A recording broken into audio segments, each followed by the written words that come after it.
Séti, on commence avec vous à propos d'un accident de la vie qui touche tout le monde, c'est la chute. C'est-à-dire que tout le monde peut tomber et se faire mal. Alors en priorité, bien évidemment, les enfants et surtout les seniors. On estime qu'il y a 400 000 personnes âgées chaque année qui tombent accidentellement dans la rue ou chez eux.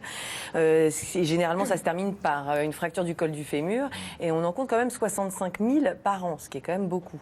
Alors bien évidemment, c'est normal parce que c'est avec l'âge, le trouble de la vision, de l'équilibre, tout ça n'arrange pas les choses. Alors avant, il existait des espèces de protections qu'on mettait sur les hanches, des espèces de coques pour justement diminuer les fractures, mais c'était extrêmement désagréable à porter. Puis surtout, ça ne réduisait absolument pas le risque de se fracturer le col du fémur.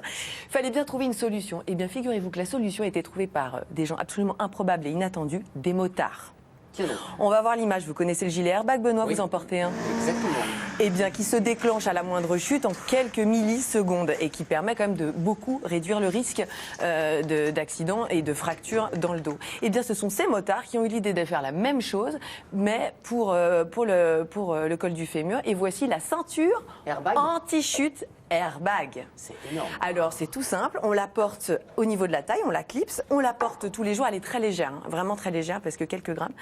Et ensuite, si jamais il y a en fait, à l'intérieur, il y a un algorithme qui analyse plus de 1000 fois par seconde le mouvement de la personne. Et dès qu'elle vacille, normalement, ça se déclenche. Alors, on va voir si ça marche, que c'est là, c'est en fait, c'est un modèle de présentation. Je suis pas complètement certaine que ça fonctionne. Attention. Non, ça fonctionne pas. Mais on va voir une vidéo. C'est bien. Merci d'être venu. C'est sympa. Non, mais en fait, je crois qu'il y a un petit problème de branchement, mais parce que c'est un modèle de présentation. Normalement, les vrais modèles, il est très léger à porter. Alors, on va voir en fait sur une vidéo comment ça se passe. Non. Et il y a une bouteille de gaz à l'intérieur et en fait, vous voyez, en 8 millisecondes, ça se déclenche. Et en fait, ce qui est pas mal, c'est que l'airbag, lui, vous avez essayé avec les deux? Non, ça marche pas non plus.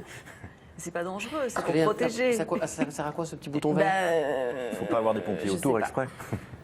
Et en fait, ce qui est intéressant, c'est que l'airbag épouse très très bien la forme des hanches et donc protège le col du fémur. Alors le souci, c'est qu'il a été testé en laboratoire, donc ce qui est plutôt intéressant. Il fait peur votre truc. Mais non, parce que ça fait pas. Votre mission, si vous l'acceptez. C'est ça. C'est dommage que c'est pas marché. Non, mais c'est une excellente invention. Mais l'idée est très bonne. Mais il y a besoin d'être connecté. Il faut que la personne âgée soit connectée. Alors ça, en fait, ce petit boîtier, on le porte dans la poche. Enfin, il est intégré plutôt dans la. Parce que là, c'est vraiment un modèle vraiment que de présentation pour pouvoir que moi je puisse le déclencher quand je veux. Il n'y a pas besoin d'un iPhone 8, quoi. Mais en fait, sinon, les personnes âgées, elles portent juste ça à la hanche et elles portent ça toute la journée. C'est malin. Ouais. Ça protège vraiment ou pas? Alors, il a été testé en laboratoire. Le souci, c'est que on peut pas vraiment. Les résultats permettent pas vraiment de mesurer l'impact de l'airbag sur la réduction de la fracture. En revanche, ce qu'on sait, c'est que l'airbag absorbe 80% des chocs. Donc, on sait que ça peut réduire la gravité de la fracture. Ça, c'est important. Après, c'est un produit qui sera distribué dans les EHPAD. Il coûte quand même 500 €. Donc, autant vous dire que la Sécurité sociale ne le rembourse pas, à moins qu'un jour, elle estime que ce soit une aide à la mobilité. Ça coûte beaucoup moins cher que... Et que ça coûte beaucoup moins cher, exactement. Pour l'instant, il est testé dans des maisons de retraite en Bourgogne. Et les volontaires supportent très, très bien le port de cette ceinture toute la journée. Dis donc, vous allez nous faire un petit reportage en Bourgogne, vous? Faut qu'on aille voir ça. Vous pousserez quand même une vieille dame pour que ça se déclenche, sur moi. Puisque ça va pas marcher ici.